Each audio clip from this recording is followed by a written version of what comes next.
छात्रों ने लघु नाटक और चित्रकला के माध्यम से लोगों को हाथ धोने के लिए जागरूक किया। मुंबई से संवाददाता कपिल देव घरवार की रिपोर्ट। विश्व हाथ धोना दिवस के उपलक्ष्य पर Trombay public high school sector B Cheeta camp Mankhurd में छात्रों ने चित्रकला और लघु नाटक से लोगों को हाथ धोने के लिए जागरूक किया। चित्रकला के विजेता प्रतिभागियों को पूर्व मनपा अधिकारी आनंद जगताप ने आकर्षक पुरस्कार और गुलाब पुष्प देकर उनका हौसला बढ़ाया और सैकड़ों छात्र और छात्राओं के पलकों का मार्गदर्शन किया। शहाजी नगर शहरी आरोग्य केंद्र का सामाजिक और चिकित्सकीय विभाग, नायर धर्मदाय अस्पताल और स्वच्छता संवर्धन संस्था महासंघ के संयुक्त तत्वाधान में आयोजित किया गया। इस कार्यक्रम की प्रमुख अतिथि धनकचरा व्यवस्थापन विभाग उपायुक्त डॉक्टर संगीता हसनाले ने कार्यक्रम की सफलता पर स्कूल की प्रधानाचार्य हलीमा फानीबंद और ट्रस्टी डॉक्टर सत्तार खान को बधाई देते हुए कहा कि कोरोना के संकट काल में ऐसे आयोजनों की खास जरूरत आ गई है, क्योंकि इस बीमारी का ताल्लुक हाथ की सफाई से भी है। इस जानलेवा बीमारी से बचने के लिए हमेशा हाथ धोना और मास्क लगाना और सामाजिक दूरी का पालन करना बेहद जरूरी है। इसलिए तो देश के वैज्ञानिक और चिकित्सक लोगों को हमेशा हाथ धोने के लिए प्रेरित कर रहे हैं। छात्रों और एकात्मिक बाल विकास ट्राम्बे प्रकल्प आंगनवाड़ी सेविकाओं ने लघु नाटक और विद्यार्थियों ने चित्रकला से समाज हित में लोगों को जागरूक किया है। मैं इसके आयोजकों और स्कूल परिवार को बधाई देती हूँ।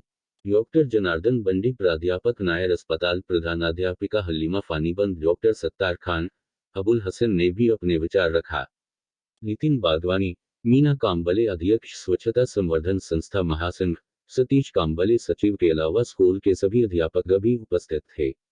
कार्यक्रम का सूत्र संचालन राजेश कदम समाज विकास अधिकारी अबुल हसन ने सभी को गुलाब का फूल देकर स्वागत और डॉक्टर सत्तार खान ने सभी के प्रति दिल से आभार व्यक्त किया। उल्लेखनीय बात यह है कि यह कार्यक्रम अक्टूबर 15 को विश्व हैंड वॉश डे पर होना था, पर उस दिन दशहरा होने के कारण यह आयोजन अक्टूबर 18 को संपन्न हुआ। फतेहबंद है, ट्राम्बे पब्लिक हाई स्कूल की हेड मिस्ट्रेस हूँ। 2001 में हमारी स्कूल शुरू हुई थी 8वीं कक्षा से, फिर धीरे धीरे हमने 8वीं 9वीं 10वीं इस तरह से शुरू किया। अलग अलग एक्टिविटीज़ हमारी स्कूल में होती है। पिछले 3 साल से हमारा 10वीं का रिज़ल्ट जो है 100% रहता है, 95, 96 और 100 भी आता है। उसी के साथ साथ हम लोग बच्चों में अलग अलग एक्टिविटीज़ करते हैं एजुकेशनल क्वालिफिकेशन इम्प्रूवमेंट करने के लिए। ये बच्चे जो आते हैं स्लम एरिया से आते हैं, मानपुर, शिवाजी नगर, मंडाला, चीता कैंप के स्लम एरिया से। बच्चों को आगे करियर में क्या बनना है उनके बारे में उनको मार्गदर्शन कराना, क्वालिटी एजुकेशन कैसे इम्प्रूव करना है उसके बारे में बताना। उसके लिए हम अलग अलग एक्टिविटीज़ में बच्चों को पार्टिसिपेट कराते हैं, चाहे ड्रामा कंपटीशन हो, मोनो एक्ट हो, ऐसे कंपटीशन हो। बच्चों को करियर में कैसे बनना है तो पोस्ट ऑफिस की विज़िट कराते हैं, बैंक की विज़िट कराते हैं, पुलिस स्टेशन विज़िट है, और अलग अलग उनकी पर्सनालिटी कॉन्फिडेंस के साथ में डेवलप हो उसके लिए हम अलग अलग जगह ले जाते हैं। जैसे BRC सेंटर है, और दूसरे भाग में इंटर एक्टिविटी कराते हैं, दूसरे स्कूलों के साथ में कॉम्पिटिशन्स कराते हैं साइंस एग्जीबिशन को लेकर। साइंस के प्रति रुझान बढ़े इसके लिए मैं उनके ऊपर बहुत ज़्यादा काम करती हूँ। इनोवेशन मेरा प्रोजेक्ट चलता है उस पर, और उसी के कार्य की वजह से मुझे यश प्राप्त हुआ कि पिछले 3-4 साल से बच्चे जो है साइंस स्ट्रीम में एडमिशन ले रहे हैं। 2-3 बच्चे जो मेडिकल लाइन और इंजीनियरिंग लाइन में सफलतापूर्वक यश पा चुके हैं। और इसी के साथ साथ हमारी स्कूल में इंफ्रास्ट्रक्चर का भी बड़ा था प्रॉब्लम, कि जितना हम देखते कि शिवाजी नगर से लेकर यहाँ तक के चीता कैंप में बहुत सारी स्कूलों के पास में अच्छा इंफ्रास्ट्रक्चर ही नहीं है स्कूल का। किरंडागन से लेकर बाथरूम, शौचालय वगैरह भी उपलब्ध नहीं है। मगर हमारे स्कूल में टेलीविज़न, साइंस प्रोजेक्टर, अच्छा सा शौचालय गर्ल्स बॉयज़ दोनों के लिए सेपरेट, उसी के लिए टीचरों के लिए भी जेंट्स लेडीज़ दोनों के लिए सेपरेट बड़ा सा क्रीड़ांगन है। स्पोर्ट्स पर बहुत ध्यान दिया जाता है बच्चों की डेवलपमेंट के लिए, क्योंकि स्लम एरिया में उनको खेलने के लिए नहीं मिलता, तो हम उस पर भी ध्यान देते हैं यहाँ पर। और इसी का स्वरूप है कि बच्चे हमारे यहाँ पे दूर से आते हैं। अभी भी एक बच्चा कुटला जरीमरी से आ रहा है, तो एक बच्चा शूरी से आ रहा है, एक बच्चा मुमरा से है। तो हम क्वालिटी एजुकेशन पे बहुत ध्यान देते हैं। बहुत सारी ट्रॉफियाँ पड़ी है। जी जी जी। कोई एक ट्रॉफी लीजिए जो बहुत ही महत्वपूर्ण हो, और वो लीजिए जो वो वाला जो दूसरा। जी, ये एक बच्चा ये जो है ये मेरा सक्षम के साथ में जो है RCF की तरफ से टीचर्स और HMs के ऊपर काम किया गया था बच्चों के लिए इम्प्रूवमेंट करने के लिए। HMs को भी ये ट्रेनिंग दी गई थी। उसमें हम लोगों को साल में 15 दिन की ट्रेनिंग दी जाती है। लीडरशिप कैसे इम्प्रूवमेंट करना है और उसकी स्कूल में कैसे कैसे एक्टिविटीज़ करवानी चाहिए बच्चों पर और टीचर्स पर, तो उसमें मैं 2 साल भाग ली हूँ, तो उसका मुझे ये इनाम मिला है। उसी के साथ साथ ये आप देख सकते हैं कि इनोवेशन आइडिया पर मुझे यहाँ पर जो है ये ट्रॉफी मिली थी।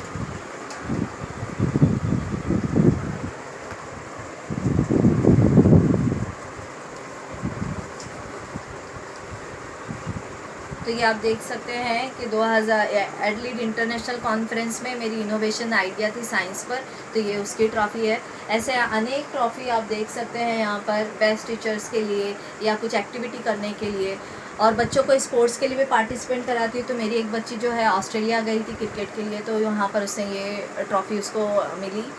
तो हम बच्चों को, स्लम एरिया के बच्चे ही क्यों ना हो, हम उनको अलग अलग एक्टिविटीज़ में पार्टिसिपेट कराते हैं ताकि उनकी पर्सनालिटी डेवलपमेंट हो, उनको अलग अलग एजुकेशंस मिले और वो अपना और स्कूल का नाम रोशन कर सकें। अपने दोनों ट्रस्टियों के बारे में क्या कहना चाहती हैं? अभी आपने जो बोला जी, हमारे दोनों ट्रस्टी जो हैं DS अबुल हसन और डॉक्टर सत्तार खान, इन दोनों का सहयोग बहुत अच्छा रहा है।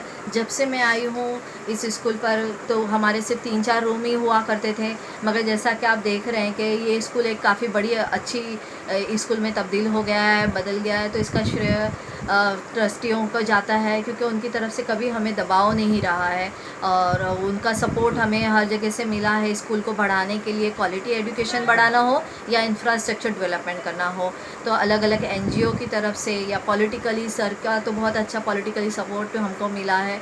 उसके मार्ग से हमें स्कूल का रूफिंग है या स्कूल के और रूम बन के या कंपाउंड की बना के मिला है, टॉयलेट वगैरह बना के मिला है, तो ये इस मिला है। दूसरी बात कि कभी प्रेशर नहीं रहा स्कूल के ऊपर, स्कूल के कार्य करने पर, तो इनका सहकार्य हमेशा मिलता रहा है हमें, और इसी की वजह से आज ये हम सफलतापूर्वक यहाँ तक पहुँचे। आज के कार्यक्रम के बारे में जो हैंड वॉश रखा गया है जी, 15 तारीख को होता है, लेकिन आप 17-18 को कर रही हैं। जी 15 तारीख को दशहरा था उस वजह से, और हम चाहते थे कि ट्रॉम्बे सेक्शन में ये जो चीता कैंप पूरा जो स्लम एरिया है, इसके आसपास की स्कूलों के बच्चों को भी हम ये मैसेज बढ़ा देना चाहते थे।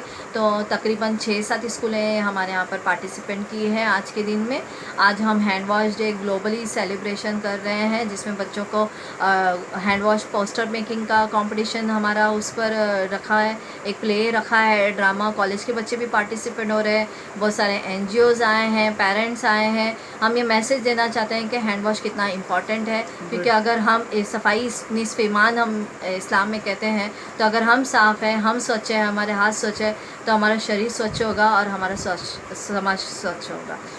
तो यही मैसेज है। Thank you. Global hand wash day का जो प्रोग्राम था 15 अक्टूबर को दशहरा था, इसलिए ये प्रोग्राम सब छुट्टी होने की वजह से आज ये 18 तारीख को हम लोग कर रहे हैं। तो ये एक संस्था है स्वच्छता संवर्धन महासंघ और अपना BMC के अर्बन हेल्थ सेंटर चीता कैंप का हम लोग दोनों मिलके नायर हॉस्पिटल के जो है उन सब मिलकर ये प्रोग्राम ऑर्गेनाइज़ किए, जिसमें CSCR और यूनिसेफ का भी सहयोग है ये प्रोग्राम में, और हम लोग ये पूरे मुंबई में कर रहे हैं प्रोग्राम। तो आज ये हमारा यहाँ पे चीता कैंप में प्रोग्राम हो रहा है। स्ट्रीट प्ले हुआ है, जो है ये ड्राइंग कंपटीशन हुआ है अलग अलग जगह, बोरेवली में, धारावी में, एंटॉपिल में, और मतलब ये घाटकोपर में सब जगह हुआ है।